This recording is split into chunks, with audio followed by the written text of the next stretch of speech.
कपड़े धोने वाली बहू। शादी के पहले से ही विभा को कपड़े धोने का बड़ा शौक था।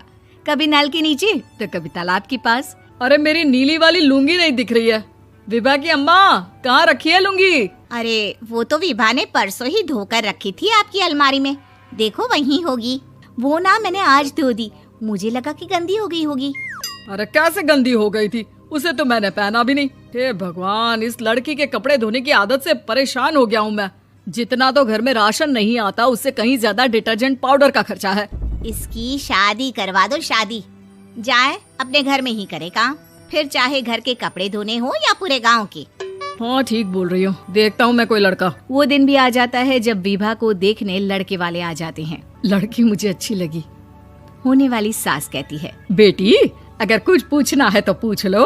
वैसे तो हमारी लड़की बहुत ही शर्मीली है, जो बोल दो वो मान लेती है, इसे क्या पूछना होगा। अरे कैसी बात कर रही हो माँ, मुझे इन लोगों के घर रहना है, सवाल तो कई है। हाँ हाँ बेटा, पूछ लो ना, क्या पूछना है। आप लोगों के घर कपड़े कौन धोता है? सास का मुंह बन जाता है। देखो, अगर तुम ये कहना चाहती हो कि तुम्हें कपड़े धोने नहीं आते तो सुन लो, कपड़े मैं ही धोती हूँ, लेकिन तुम्हारे आ जाने के बाद मैं रुमाल तक नहीं धोऊंगी। अरे चुप रहना भाग्यवान, बहू बेचारी घर आई नहीं, उसे डराना शुरू कर दिया। वो क्या है ना बिटिया, अभी तक तो ये कल्लू की माँ ही धोती थी, लेकिन अब तुम्हारे पापा तो दहेज में वॉशिंग मशीन देंगे ही। तभी विभा की माँ बोल पड़ती है, सवाल भी पूछा तो क्या। वैसे भाई साहब, मशीन की तो फिर भी कपड़े धोने की कैपेसिटी होती है। मतलब जो बिटिया दे रहे हैं ना विभा, इसे कपड़े धोने का बहुत शौक है। ये आप लोगों के क्या, आस पड़ोस गांव मोहल्ले सबके कपड़े धो दे और उफ तक ना करे। बाहर देखा नहीं आपने कितने कपड़े सूख रहे हैं? सब हमारी बिटिया ने ही तो धोए हैं। बस भी करो ना माँ, शर्म आ रही इतनी तारीफ सुनकर।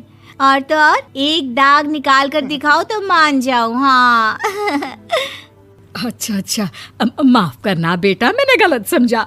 हमें तो रिश्ता बहुत पसंद है। और ऐसे जुड़ जाता है रिश्ता कपड़े धोने का शौक रखने वाली विभा का। उसकी शादी हो जाती है कोयला फैक्ट्री में काम करने वाले कल्लू के साथ। शादी के बाद अचानक विभा चिल्लाती हुई सास के पास आती है। सासू माँ, अरे सासू माँ कहाँ है आप?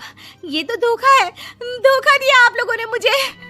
इसे ससुर के चक्कर के बारे में पता चल गया। अरे तो उसमें तुझे क्यों धोखा मिला है? अरे नल में पानी नहीं आता, कपड़े कैसे कब धुलेंगे? अच्छा, तू पानी नहीं आ रहा उसकी बात कर रही है। तो आपने क्या सोचा? कुछ नहीं।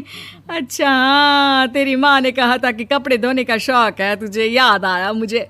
शौक बोलकर कपड़े धोने वाले मेरे जुनून को कम ना आके सासू माँ, कपड़ा धोना मेरा गुरूर है। तभी पति भी वहाँ आ जाता है। अभी मैंने इसे सनी देओल की फिल्म दिखाई है, उसी के डायलॉग मार रही है माँ। अच्छा सुन, साफ साफ बता रही हूँ, पानी सुबह 4 से 6 और शाम को 10 से 12 आता है, समझी? विभा टाइमिंग सुनकर हैरान हो जाती है। ये क्या भूतों का मोहल्ला है? सुबह 4 बजे उठकर कौन कपड़े धोता है? 4 बजे टंकी में पानी जाता है, फिर सारा दिन धोना ना, किसने मना किया? अरे कैसी बात कर रही हैं? 200 लीटर की टंकी में कितने कपड़े धो लूंगी मैं? सुबह ही उठ जाऊंगी मैं। अब क्या था, विभा सुबह 4 से लेकर रात के 12 बजे तक कपड़े ही धोती रहती। एक रोज सास पड़ोस से निकलकर कहीं जा रही होती है कि साथ वाली कहती है, हाँ कल्लू की माँ, जरा ये बताओ कि 2 साड़ी है, 2 ब्लाउज और एक पेटीकोट और एक नाड़े वाला लंबा कच्छा। हाँ तो? अरे तो क्या, कितना लोगी धुलाई ये बताओ। धोबन दिख रहे हैं हम क्या?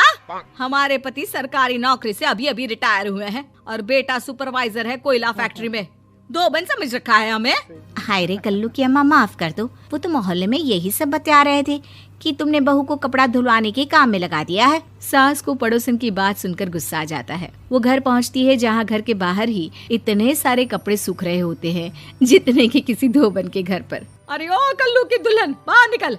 माँ जी यहीं आ जाओ, बाथरूम में चादर धो रहे हैं हम। अरे अभी हम धोते हैं, तुमको बाहर निकलो। ये आस पड़ोस वाले बोल रहे हैं कि हम बहू से कपड़े धुलवा कर उसे कपड़ा धोने वाली बना दिए हैं। अरे छोड़ो ना माँ जी, किन लोगों की बातों में आती हो?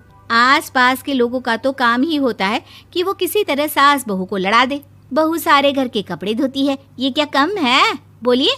सास को भी लग जाता है कि वो बहू का ये सनकीपन नहीं छुड़वा सकती, इससे अच्छा है कि खुद ही चुप हो जाए। एक रोज सास और बहू मंदिर जाते हैं, जहाँ सास की साड़ी वहाँ खड़ी भीख मांगने वाली से मिलती है। माँ जी क्या बात है, आपकी साड़ी उस भिखारन से कितनी मिल रही है ना? हाँ हाँ, देखो तो दोनों की साड़ी मिल रही है। क्या बात है कल्लू की अम्मा, तुम खुद को तो अफसर की बीवी बताती हो और ऐसी सिंपल सी प्लेन साड़ी पहनकर घूमती हो। सिंपल और प्लेन नहीं है ये साड़ी। तो क्या सोने के धागे से फूल बने हैं? कुछ भी सासू माँ, कुछ भी। हाँ, बने थे इस साड़ी में सोने के धागे से फूल। मेरे पति लेकर आए थे मद्रास से स्पेशली मेरे लिए 10,000 की। ताहे भाई साहब इस भिखारन के लिए भी सेम टू सेम साड़ी लेकर आए होंगे 10,000 की। सास उस वक्त कुछ नहीं कहती, लेकिन बहू के साथ घर आती है और अलमारी से एल्बम निकाल कर लाती है। ये साड़ी देख रही है, ये वही साड़ी है जिसे मैंने अभी पहना था। इस साड़ी में ये जो चमकदार फूल दिख रहे हैं ना, ये सोने के धागों से काटे गए हैं। लेकिन तू लोकल वॉशिंग मशीन ब्रश से घिस घिस कर सारे फूलों को निकाल कर साड़ी प्लेन कर दी। मुझे माफ कर दीजिए सासू माँ। और तो और, जब मैंने तुझे तेरी गलती के लिए कुछ नहीं कहा, लेकिन तूने तो सबके सामने मेरा मजाक ही बना दिया। क्यों? बहू को समझ में आ जाता है कि अब से उसका कपड़े धोना बंद।